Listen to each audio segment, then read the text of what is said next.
రాష్ట్ర భవిష్యత్తు వ్యవసాయ సుస్థిరత కేవలం నీటి సంరక్షణతోనే సాధ్యమని ముఖ్యమంత్రి నారా చంద్రబాబు నాయుడు అన్నారు. పరిగెత్తే నీటిని నడిపించాలి, నడిచే నీటిని నిలపాలి, నిలిచిన నీటిని భూమిలోకి పంపాలి అనే నినాదంతో భూగర్భ జలాలను పెంచడమే లక్ష్యంగా ప్రభుత్వం పనిచేస్తుందన్నారు. సోమవారం సీఎం చంద్రబాబు నాయుడు అనంతపురం జిల్లాలో పర్యటించారు.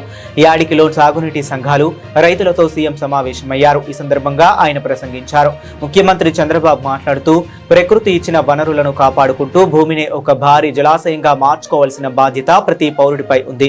గతంలో టీడీపీ హయాంలో చేపట్టిన నీరు ప్రగతి, ఎన్టీఆర్ జలసిరి వంటి వినూత్న పథకాల వల్ల నేడు ఆంధ్రప్రదేశ్ మైక్రో ఇరిగేషన్ రంగంలో దేశంలోనే మొదటి స్థానంలో నిలిచింది. వర్షపు నీటి విలువ తెలిసిన రాయలసీమ ప్రాంత రైతాంగాన్ని ఆదుకోవాలని మైక్రో ఇరిగేషన్ ఒక వరంగా మారింది అని అన్నారు.